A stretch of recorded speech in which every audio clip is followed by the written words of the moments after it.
Well, hello, Storyline, wherever you are around the world. I have to say that I've missed you.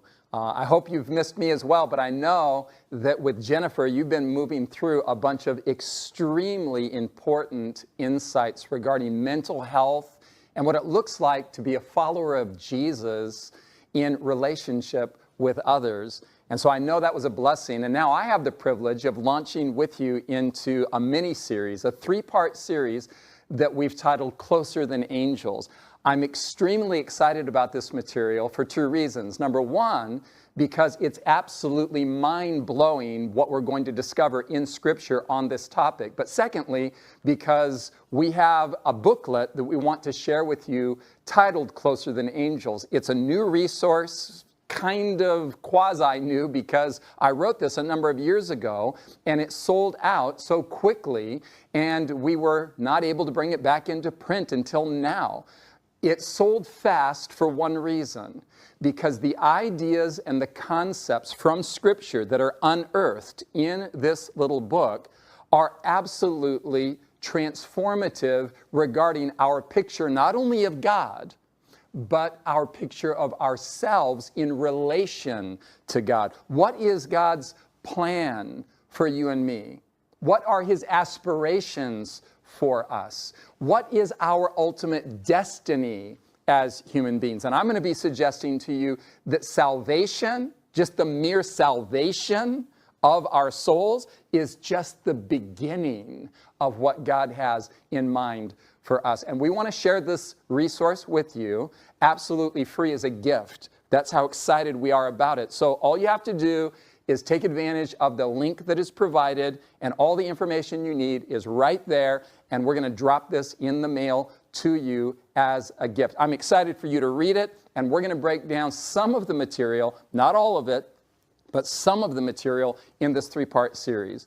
Now, I want to begin in part 1 by talking about exaggeration. Do you have anybody in your life who's an exaggerator? Are you an exaggerator? I will admit to occasionally exaggerating. Sometimes I'll say things with a level of excitement that is over the top, and somebody will pull me in a little bit and say, wait a minute, are you serious? It's not like, and I'll say, well, yeah, I guess it's not as wonderful. That kimchi grilled cheese sandwich that I made isn't as wonderful as I've made it out to be, but it was pretty good. My daughter Amber got this trait from me, and it's precious. When she was a little girl, I don't know where she got this particular number, but she would come back sometimes from going to a public restroom, for example, with my wife, with her mother, and say, Daddy, there were 50 million people in line for that restroom. Now I can assure you that there were not 50 million people in line for that public restroom. But in Amber's mind, it was bigger than it really was. And she has carried this trait into adulthood in a beautiful and precious way. Her and I get excited about things, and we talk things up so high sometimes that we have to be brought down by one another a little bit. Now, I'm going to suggest to you that pretty much anything can be exaggerated. You can always make something seem worse than it is.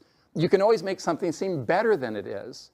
But here's what I'm going to put on the table for your consideration.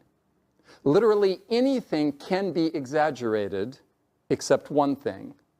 There's one thing that literally cannot be exaggerated. And I know it sounds like I'm exaggerating by even saying that.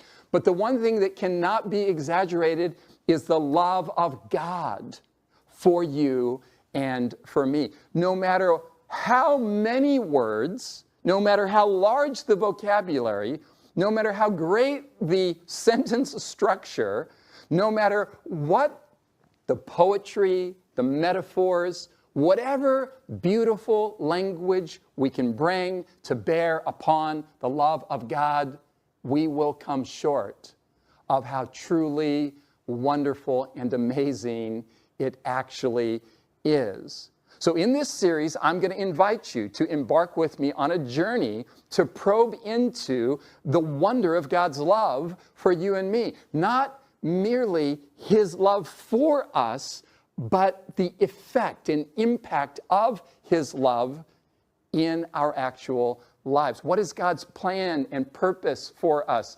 What is it that he aspires to for you and me? In order to get there, first we need to build a little bit of background story, a little bit of a narrative background to the three big ideas that we're going to explore in this series. Now, the three big ideas that are coming to us are, number one, the biblical idea of inheritance. Don't spend any time right now trying to probe what that means. We're going to unpack it.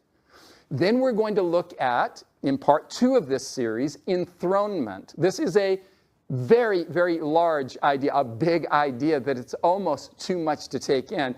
And then finally, even more lofty still, we're going to look at the biblical metaphor of marriage and what it has to do with God's ultimate plan for you and for me.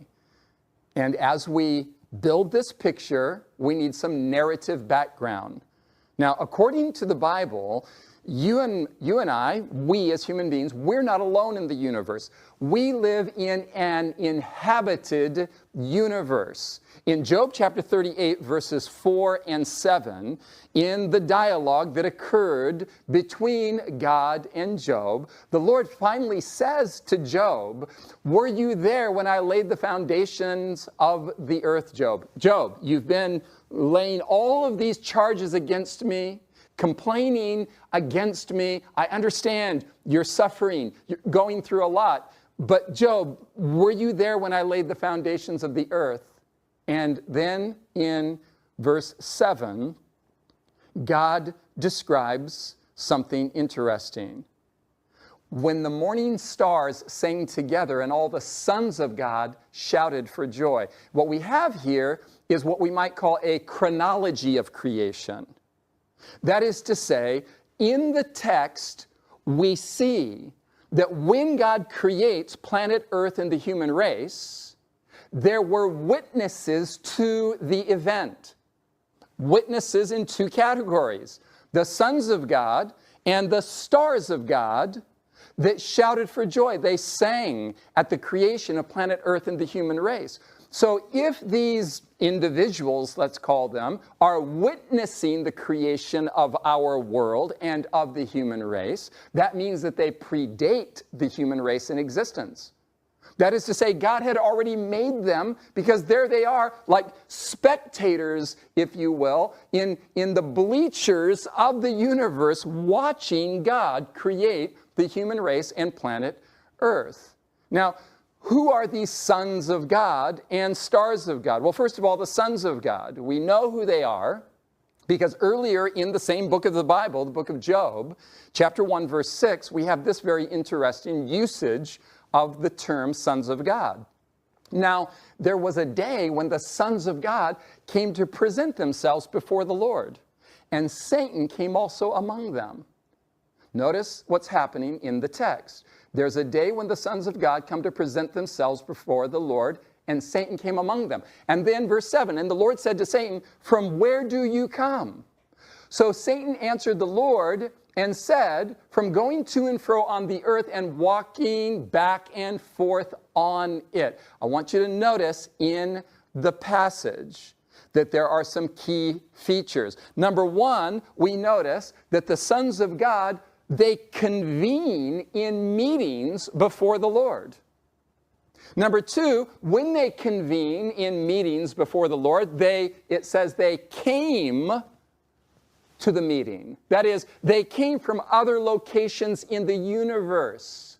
And then notice that Satan, it says, came to one of these meetings. The devil himself just shows up in this heavenly conclave, in this heavenly parliamentary session where the sons of God have come before the Lord, and Satan shows up. And God asks Satan, "From where do you come?"